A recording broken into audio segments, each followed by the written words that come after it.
kita mau belajar dalam tema yang diberi, ibadah puasa yang baik. Ibadah puasa yang baik. Kalau kita bicara puasa di lingkungan GKI, mungkin saya mau tanya, Ibu Bapak Majelis, ada yang sudah pernah puasa kah? Ada yang pernah. Secara apa GKI tidak punya cara itu. Tapi ada yang pernah. Jemaat Tuhan, ada yang sedang puasa karena Minggu Sengsara kah? Mungkin ada. Tapi ada yang mungkin juga belum tahu. Sudah tahu pengajaran, tapi kita bilang, di GKI itu puasa itu bukan sesuatu yang harus. Toh Tuhan Yesus sudah puasa untuk kita, benar. Tapi mari kita belajar saudara-saudara, ternyata Tuhan Yesus yang adalah manusia Tuhan, yang adalah Tuhan manusia, mulai seluruh pelayanannya dengan puasa. Padahal dia Tuhan loh, tidak perlu dia puasa, karena tanpa puasa pun dia punya kuasa. Kenapa? Karena dia seorang manusia juga. Itu artinya puasa dibutuhkan oleh manusia untuk punya kuasa. Karena itu bagi saya, dan saya juga belajar bahwa puasa adalah satu dari sekian banyak kunci untuk membuka hadirat Allah. Kuasa Allah dapat diberi melalui jalan puasa. Tapi kemudian orang yang tidak tahu apa artinya puasa, kalau mau minta apa-apa dulu baru tanya, puasa itu kira-kira bagaimana caranya seperti apa? Ada yang bilang, Ibu Pendeta kira-kira puasa itu bagaimana? Saya bilang, jangan tanya di saya, baca Alkitab. Puasa itu seperti apa? Lalu saya tanya, kenapa mau puasa? Ya karena kami ada punya rencana. Karena kami mau bikin ini, bikin itu. Jadi kami mau puasa. Oh, jadi artinya kita mau sogok Tuhan dengan puasa. Puasa supaya rencana-rencana kita terjadi, begitukah? Nah mari kita belajar sama-sama. Apa sesungguhnya arti puasa? Supaya jangan ada yang kemudian bilang nanti mau sesuatu dulu baru puasa. Kalau terada tidak tahu apa itu puasa. Atau kalau kita mau belajar puasa jangan sampai orang bilang sok-sok rohani. Mari kita belajar sama-sama. Puasa yang baik itu seperti apa? Nah saudara-saudara, sejarah puasa dimulai dalam perjanjian lama. Dan Sakaria memang ada di perjanjian lama sehingga konteksnya ada di sana. Sakaria memulai dengan bagian ini membicarakan ulang, menyampaikan ulang apa yang sudah dilakukan oleh orang Israel. Puasa mulai dicatat dalam kitab Imamat pasal yang ke-16 tentang perayaan atau hari raya pendamaian. Di ayat 29 sampai 30 di kitab Imamat pasal yang ke-16, di hari raya pendamaian Tuhan perintahkan supaya imam-imam melakukan pendamaian dengan berpuasa dan menyucikan bangsa atau umat Israel. Jadi Bapak Ibu Saudara, pendamaian dengan penyucian dengan menggunakan darah anak domba itu sudah berlaku. Ditambah dengan puasa pada kitab Imamat itu. Karena itu sesungguhnya puasa dalam konteks perjanjian lama, sampai juga yang kita baca malam hari ini, perhatikan. Waktu mereka datang minta dan bertanya sama Tuhan, apakah kami harus melakukan hal itu seperti yang sudah kami lakukan? Lalu firman Tuhan kepada Sakaria, apa artinya puasamu yang kamu lakukan itu? Sebab kamu sudah melakukannya berulang-ulang, tapi kamu punya telinga tuli, hati keras, tidak mau dengar, padahal sudah disampaikan oleh para nabi sebelumnya. Itu artinya bahwa puasa sampai kepada Meleaki di dalam perjanjian lama berhubungan dengan pendamaian bagi dosa-dosa.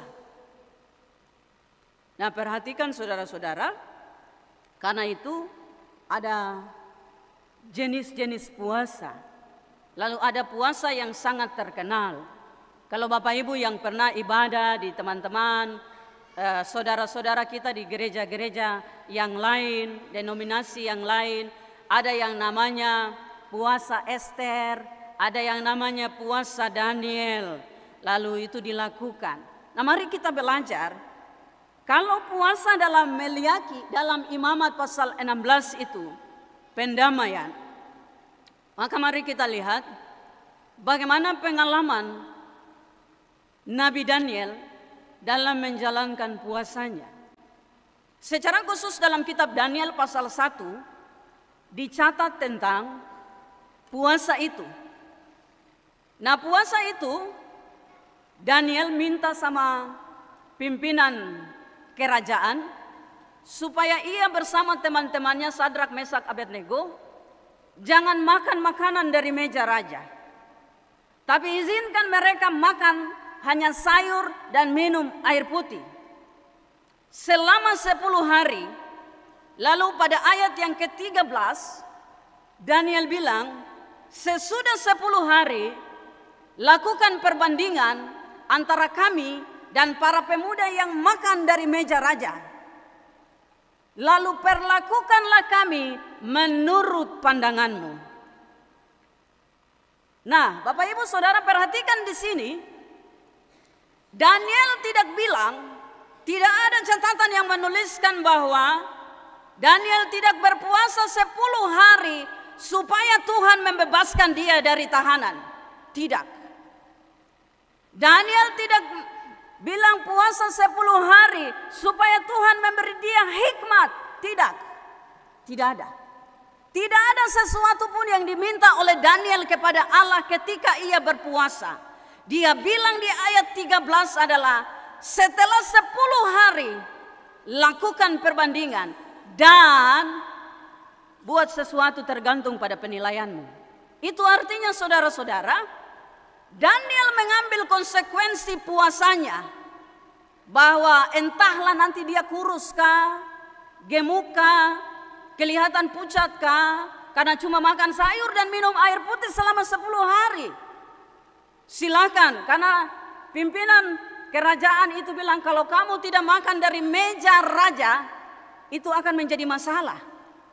Dan Daniel ambil resiko itu. Ini artinya puasa Daniel itu ia lakukan dan keputusannya ada pada imannya kepada Allah. Karena perhatikan juga di Daniel pasal yang ketiga, ketika Daniel dan sahabat-sahabatnya diminta oleh Raja Nebukadnezar untuk tunduk dan hormat kepada patung yang didirikan oleh Raja, Daniel bilang, tidak, kami tidak akan menyembah patung itu. Allah yang kami sembah akan melepaskan kami. Raja bilang, kamu akan dibuang ke dalam perapian yang menyala-nyala. Lalu Daniel berkata, jika Allah yang kami sembah sanggup melepaskan kami, ia akan melepaskan kami. Tetapi jika ia tidak melepaskan kami, dengarkan ya Tuanku Raja, kami tidak akan menyembah patung emas itu. Itu artinya Bapak Ibu Saudara-saudara, bahwa puasa itu membuat seseorang berkomitmen mengikuti apa yang Tuhan mau. Membuat seseorang berkomitmen untuk mengerti apa yang Tuhan mau. Membuat seseorang untuk berhikmat, memahami rancangan Tuhan baginya. Karena Daniel benar-benar berhikmat. Yang kedua, puasa Ester. Biasanya juga ada orang puasa seperti Ester. Puasa Ester itu berapa lama? Ada yang tahu ya? 3 hari. Kalau Daniel puasa 10 hari dengan hanya makan sayur, minum air putih, Ester puasa 3 hari penuh tanpa makan apapun. 3 hari 3 malam. Ketika omnya Ester, Mordekai, kasih tahu sama Ester bahwa ada rencana jahat si Haman untuk membunuh semua orang Yahudi di dalam benteng Susan. Lalu dia minta Ester tolong bicara dengan raja suamimu karena Ester adalah permaisuri. Ester bilang, Om, orang tidak bisa masuk sembarang ketemu raja, biar lagi itu saya punya suami. Selama dia belum kasih tongkatnya, selama belum masuk dalam daftar perjumpaan pertemuan, hukumannya adalah mati. Lalu omnya bilang, Ester, jangan pikir bahwa dengan engkau senang-senang di dalam kerajaan kami tidak bisa dibebaskan. Siapa tahu untuk itu Allah menempatkanmu sebagai permaisuri. Lalu Ester kemudian menyuruh pamannya meminta kepada semua orang Yahudi di benteng Susan.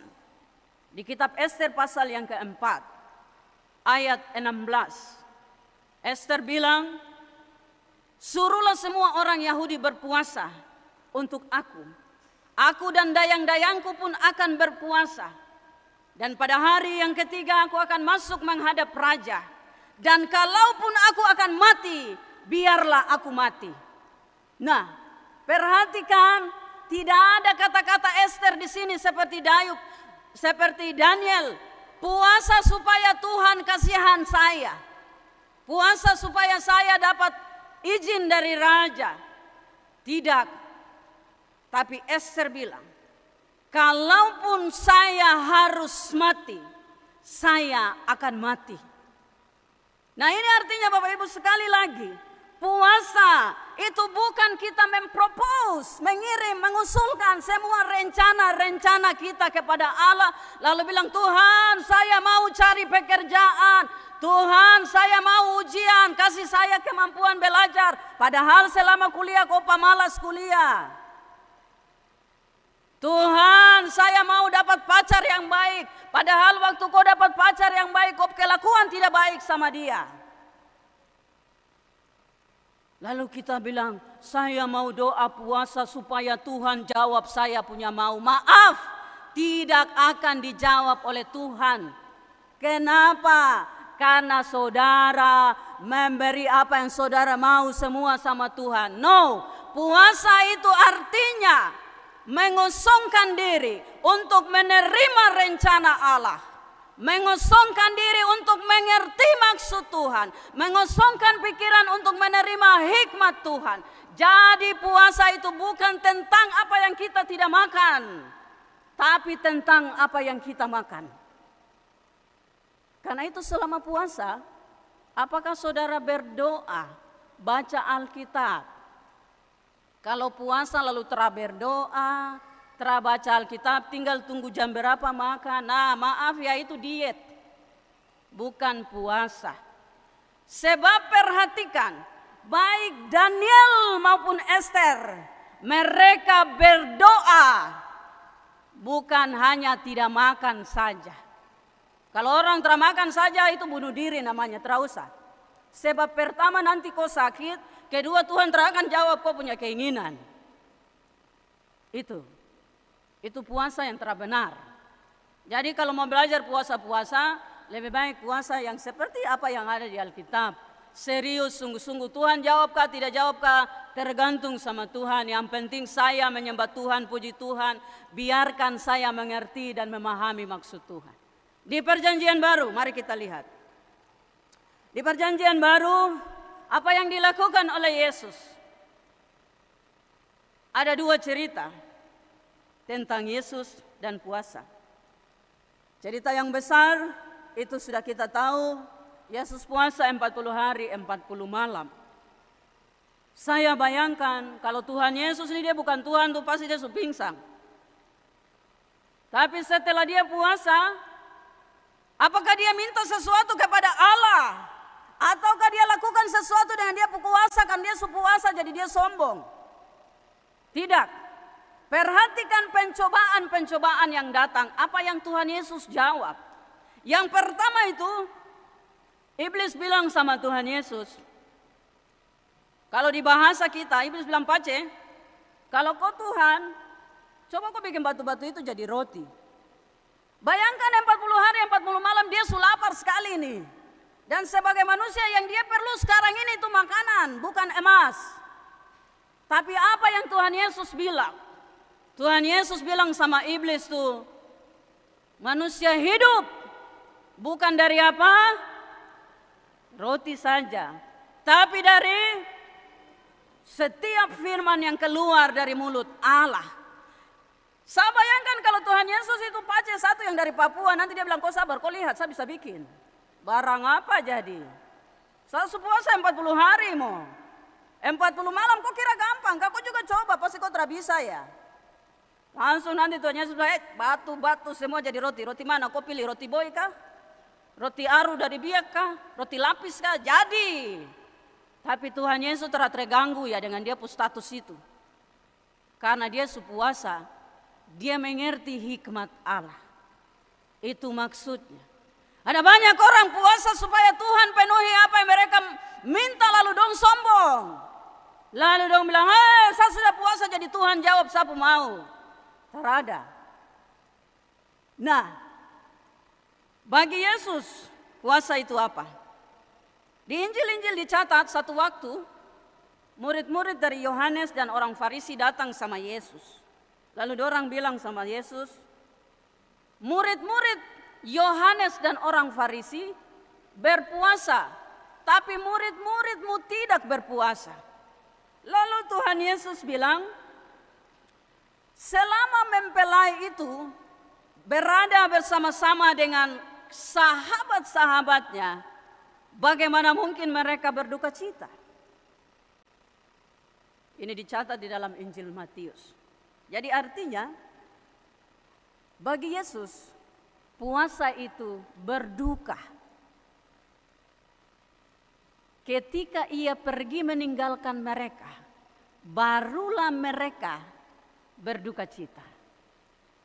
Nah, kalau Yesus bilang itu duka cita, berarti pengampunan dosa di Perjanjian Lama dan puasa bagi Yesus itu berhubungan dengan kesadaran akan dosa. Menyadari sungguh kita puasa itu tandanya Tuhan, saya tidak berdaya. Kita puasa itu tandanya Tuhan, saya lelah. Kita berpuasa itu tandanya Tuhan, saya tidak mampu. Tuhan, saya bingung dengan masalah ini, masalah itu. Tuhan tolong saya Karena itu kita puasa merendahkan diri, tidak makan, tidak minum, supaya kita punya waktu khusus dengan Tuhan. Menangis di hadapan Tuhan, mengeluh, curhat di hadapan Tuhan. Itu puasa yang benar, puasa yang baik. Tidak seperti orang munafik, minta sesuatu untuk keinginan dirinya sendiri. Perhatikan bagaimana Daud berpuasa saat ia melakukan kesalahan dengan Batsheba. Lalu ia menangis dan duduk di debu. Ketika anaknya mati, yang ia lakukan pertama-tama adalah bangkit dan pergi ke rumah Tuhan.